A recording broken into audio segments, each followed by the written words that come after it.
The polished silver gleamed under the crystal chandelier, each fork and knife a silent, glittering soldier standing guard beside bone china plates.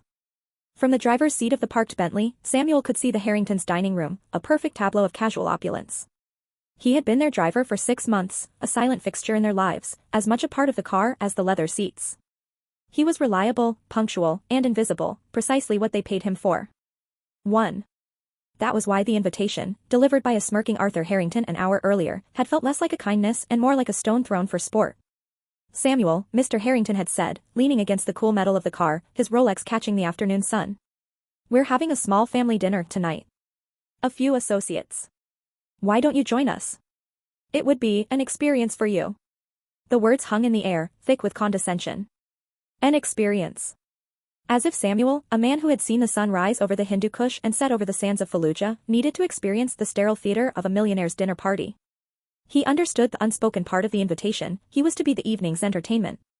The humble driver, a curiosity for their wealthy, insulated guests to observe, a living, breathing testament to their own good fortune and supposed open-mindedness. A younger Samuel would have refused, his pride a fortress. But the man he was now, a man forged in crucibles Mr. Harrington couldn't even imagine, simply nodded. His posture remained ramrod straight, his expression unreadable. Thank you, sir. I would be honored. Mr. Harrington's smirk widened.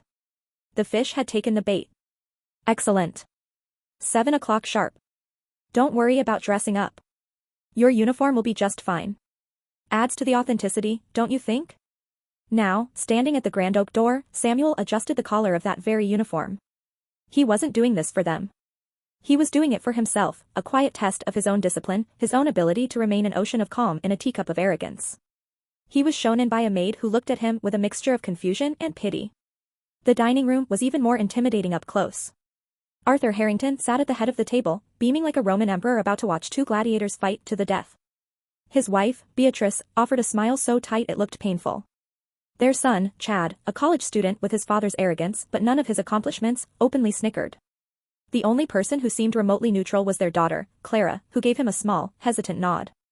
2 other couples, business associates of Harrington, completed the set. Ah, Samuel. There he is. Arthur boomed, gesturing to an empty seat placed awkwardly at the end of the table. Everyone, this is Samuel, my driver. A harder working man you'll never find. I told him he simply had to join us tonight. The guests murmured polite, meaningless greetings. Samuel took his seat, his back never touching the chair. He placed the napkin on his lap, his movements precise and economical. He was an island of quiet dignity in a sea of chattering condescension. The dinner began, and with it, the interrogation. It was framed as friendly curiosity, but the questions were barbed with assumptions. So, Samuel, one of the male guests began, swirling his wine. Arthur tells us you're a very reliable fellow. Is it difficult, the driving life? The long hours? I am accustomed to long hours, sir, Samuel replied, his voice even. I can only imagine the struggle, Beatrice Harrington chimed in, her voice dripping with faux sympathy. Growing up, was it very difficult for you? They wanted a story of hardship, a narrative that would affirm their own privileged lives. They wanted to hear about poverty, about a broken home, about a life of wanting, so they could nod sagely and feel charitable for simply sharing a table with him. Samuel thought of his real story. Of a childhood in a small, tight-knit community in South Carolina, raised by a grandmother who taught him the value of honor and self-respect. He thought of the books he'd devoured, the history he'd studied, the path that led him not to a life of crime or poverty, but to a recruiter's office. My grandmother raised me, Samuel said simply. She was a good woman.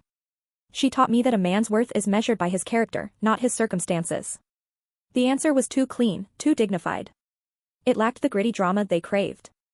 Chad, the son, decided to be more direct. My dad says you're always on time, never complain. You must have learned that discipline somewhere, Chad said, a sneer playing on his lips. Did you spend some time in the system? Juvenile hall, maybe? The air grew thick with tension. Arthur Harrington shifted, a flicker of unease in his eyes. This was perhaps a step too far, even for him. Samuel met the young man's gaze. He didn't flinch. Yes, he said, his voice dangerously quiet. You could say I spent some time in a system. Before he could elaborate, the doorbell rang. A late arrival. The maid opened the door to reveal a man in his late 60s, with a powerful build and an air of authority that made Arthur Harrington look like a petulant child. He wore a tailored suit, but he carried himself like a man more accustomed to a uniform. General Thompson. So glad you could make it. Arthur said, rising to his feet. Forgive the informal setting. Nonsense, Arthur. Good to see you, the general said, his eyes scanning the room. His gaze swept past the guests, past the opulent decor, and then it stopped. It locked onto the man at the end of the table.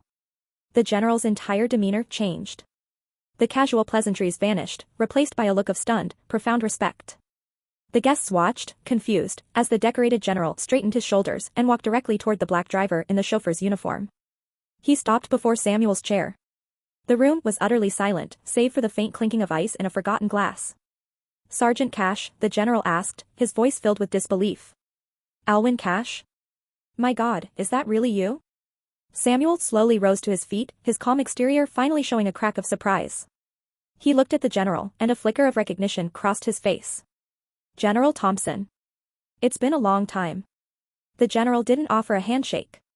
Instead, he snapped to attention, his posture rigid, his hand coming up in a sharp, precise salute. It was a gesture of the highest respect, a subordinate acknowledging a superior, not in rank, but in valor. Sir, General Thompson said, his voice thick with emotion. It is an honor. The Harrington family and their guests were frozen, their mouths agape. Arthur looked from the general to his driver, his face a canvas of confusion and dawning horror. General, you know my driver? Arthur stammered. General Thompson dropped his salute but kept his eyes fixed on Samuel, who now looked deeply uncomfortable with the attention. Your driver, the general repeated, turning to Arthur with a look of cold fury. This man is not a driver. This is Sergeant First Class Alwyn Cash. I served as his commanding officer's superior during Operation Iraqi Freedom. This man is a legend. 2. 3. He turned back to the table, his gaze sweeping over the stunned faces. Let me tell you about your driver. 3. 5. The general said, his voice ringing with authority. October 17, 2005, near Samarra, Iraq. Sergeant Cash's Bradley fighting vehicle is hit by an IED. It immediately bursts into flames. The fuel tank ruptures. The inside is an inferno. 4. He pointed a finger at Samuel. This man was the first one out. He was drenched in fuel, but he was on his feet. He could have run. He could have saved himself. But he didn't. The room was so quiet you could hear a pin drop. He turned and went back into that burning vehicle to pull out his soldiers. The general's voice grew louder, filled with the awe of the memory. His own fuel-soaked uniform caught fire. He was literally burning alive. But he pulled one man out. And then he went back in. 5. Beatrice Harrington brought a hand to her mouth, a soft gasp escaping. Chad's face was pale, his earlier arrogance completely gone. The flames were consuming him, the general continued, his eyes boring into Arthur Harrington. But he went back in a third time. And a fourth. And a fifth. He suffered second and third degree burns over 70% of his body. He refused to be evacuated until every single one of his men was on that helicopter. 2. 5. The general took a deep breath, composing himself. When he finally reached the hospital, conscious despite the unimaginable pain, his first words were not about himself. They were, how are my boys? He let the words hang in the air, a devastating indictment of the petty, shallow world the Harringtons had built.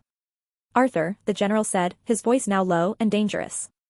This man, Sergeant Alwyn Cash, was posthumously awarded the Medal of Honor for his bravery. 3. He didn't survive his injuries. He died for his men. The man standing before you shares his name and, I can only assume, is a relative who carries the weight and honor of that name with a dignity you can't even begin to comprehend. You invited a hero into your home and treated him like a court jester. The silence that followed was absolute, a crushing weight of shame. Arthur Harrington's face had gone from red to a sickly white. He looked at Samuel, no, at Sergeant Cash's legacy embodied in this quiet, dignified man, and for the first time in his life, he felt truly small. He saw the chauffeur's uniform not as a mark of a servant, but as the humble disguise of a man whose character dwarfed his own. Samuel, whose actual story was one of his own quiet heroism in a different, less documented conflict, a story he never told, simply stood there. He had accepted the invitation knowing they would judge him. He had not anticipated this. He was not the hero the general spoke of, but he had served with men just like him. He understood the sacrifice. He had his own scars, his own ghosts. He finally broke the silence. General, he said, his voice calm but firm. You've mistaken me for a great hero. I am not him. But I am honored by the comparison. He then turned his gaze to Mr. Harrington, and there was no anger in his eyes, only a profound, quiet disappointment. Thank you for the dinner, sir. I believe my services are no longer required for the evening. Without another word, he turned and walked out of the dining room, his posture as straight and proud as ever.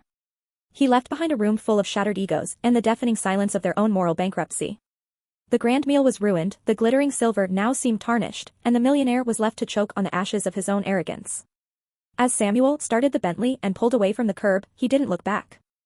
He drove into the night, not just a driver, but a quiet warrior, a man who knew his own worth, leaving the small, petty world of the Harringtons behind in his rearview mirror. Thank you for watching.